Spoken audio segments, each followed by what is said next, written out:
Hello, and welcome to the second episode of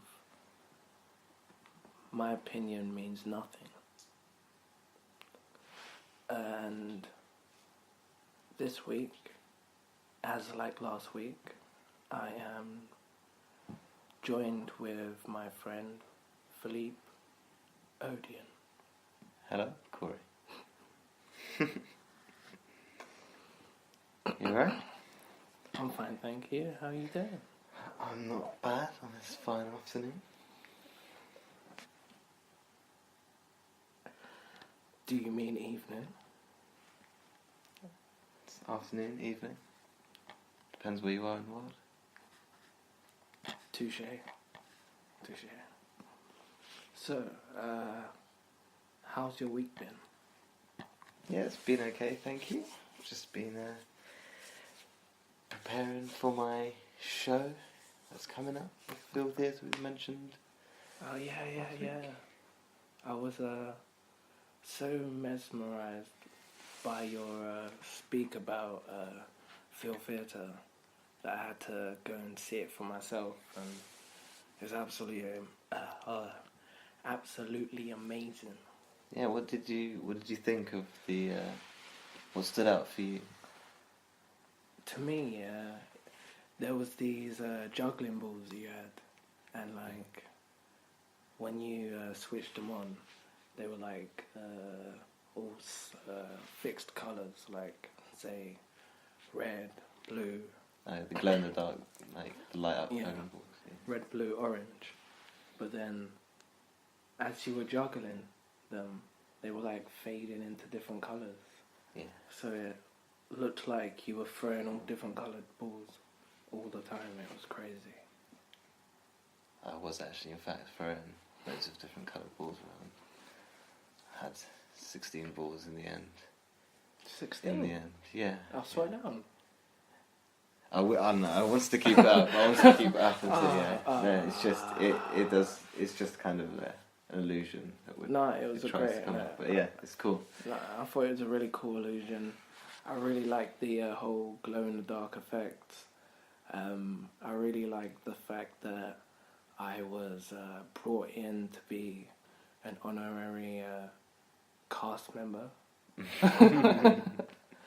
and I was allowed to. I was asked to hold a prop. They said, Corey, do you want to hold a prop? And I was like, yeah, man, of course. I'd love to be involved. They needed an extra person, and I was the extra guy. You stepped up. Yeah. You did well. I haven't seen prop holding like that, done like that, in a while. Like, I was really thinking about going into it professionally.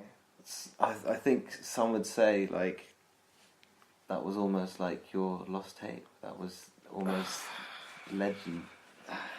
I nearly said it. Almost. You mean, like, do you think there's...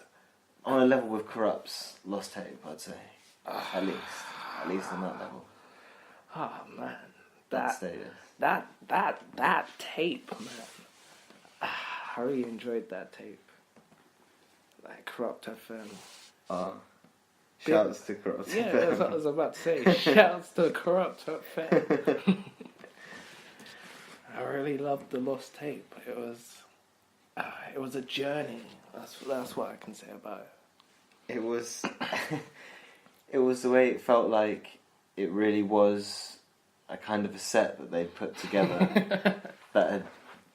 You know how he records, and it really was like another kind of an episode, but from the side when the camera says cut and they're not recording the documentary anymore and they go to just their real radio station. This is what it would be like if you locked in. Yeah, that's it. To Corrupt FM. That's exactly it. Was it 108.2? I don't. That's off the top of my head. I'm gonna have to look it up, but that's the top of my head. They were shouting out the phone number. I want to know what happens if you call the phone number. Like, does it go to a hotline that says like, yeah, you've reached the voicemail? Because they were saying if they get a certain amount of missed calls, then they release the single. Yeah. But guys, today being Sunday the 19th of November, today is International Men's Day. Did you know that, Philippe? Yes, I heard about that today, actually. Yeah, so did I. I thought it was quite interesting. But I only heard it from one person. So did I, and that person was a woman. I didn't really know. It didn't really change. It didn't change anything to me. I guess. But it's another day. Yes, it is. I mean, it could be. It could be that day every day. Yeah. Like, it could be Men's Day every day, Women's Day every day. Every day that they have for specific things, it should be that day every day. Why does there have to be a specific day for like Mother's Day? Like, why can't Mother's Day be every day? Like, I understand if there's a history behind it and what we're remembering or whatever, but it doesn't, like, it's not changing things now, I guess. Not at all. So maybe, should they just not exist anymore? What, like remembrance days? So you're saying... like, depending on how recent they are.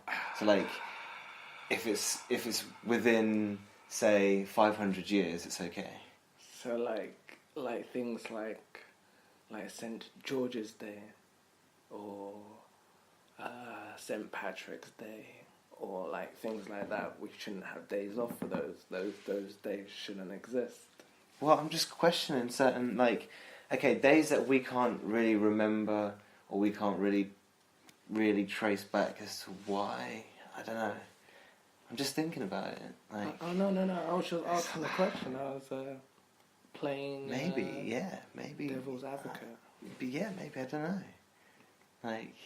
It's an interesting point you've made there. It's interesting. What else did I have? You were the first person actually that brought me onto this whole selling your virginity business. Oh, was I? You saw my ad, damn. I thought I buried that deep, far enough into the internet. I mean, you were speaking about a YouTube video that you watched and you were telling me about it.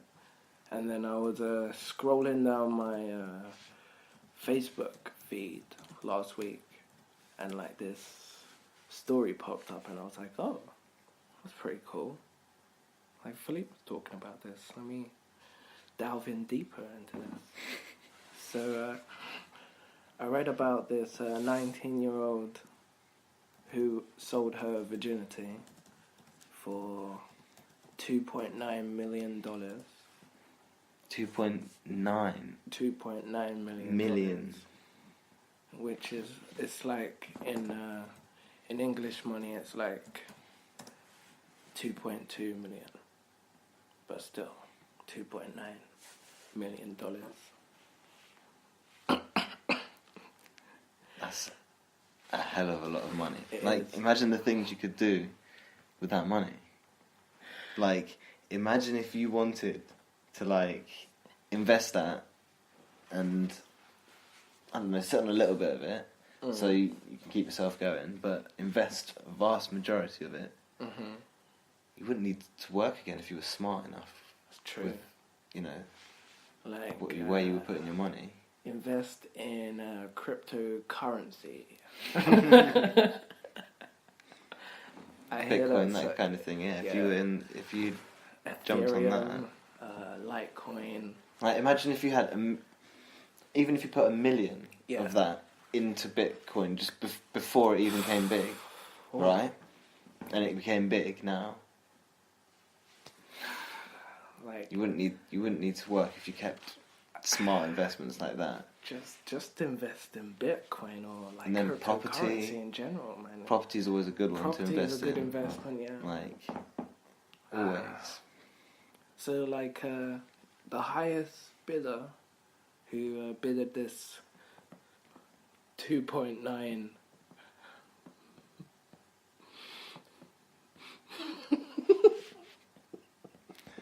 Corey's laughing because whilst you're speaking, I went on. I typed in Google what we were talking about, the selling virginity, and it just so happened that there was a website that was kind of mentioned in a lot of the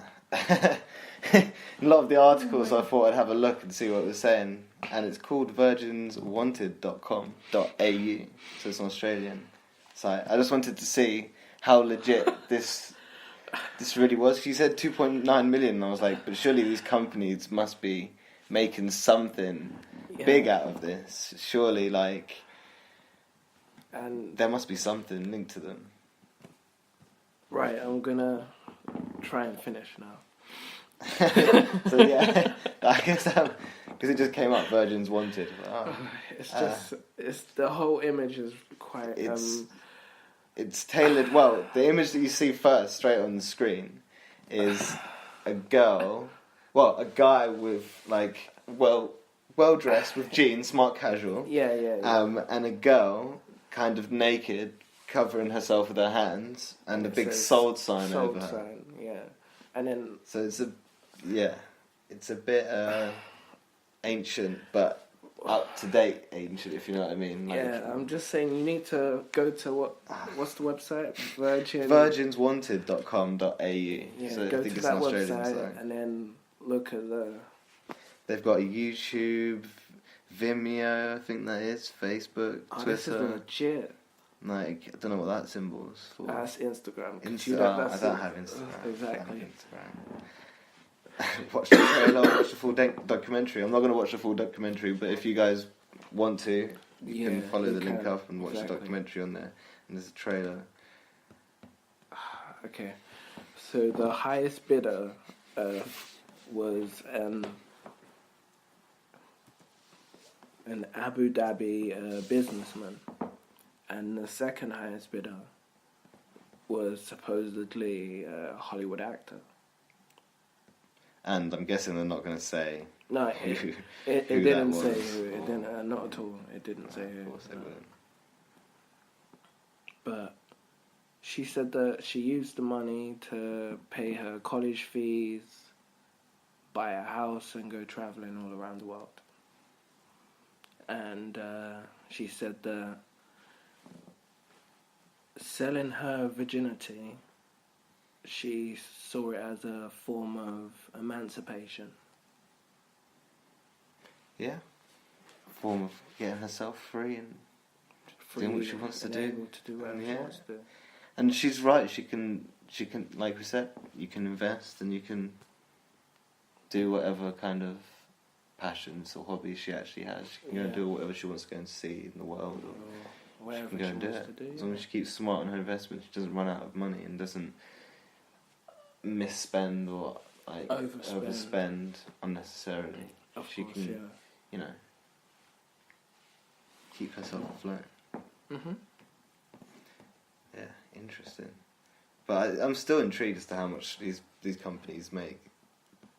Like, they must. Because she didn't just go, I don't know, post herself on Google and just go. She went to an actual site. Yeah, I guess it would be like. So these things actually exist. Like, there's actually there's people selling their virginity. Like, this is a thing. This is a thing now, to the point that we're seeing it in everyday media, or our everyday media, as in YouTube and social media. So this could have been going on for a while, but it just hasn't been. Like, with everything, really, until it becomes socially Has media. it got bigger now because of it, do you think? Probably. Like, more people are likely to do it. More girls are likely to do it now. I guess more girls will see it as a possibility, because I guess these girls are doing it and they technically they're making millions from it, and they do now have this financial freedom or whatever freedom to do whatever they want with this money that they've made from it. So, is it safe though? Because there was that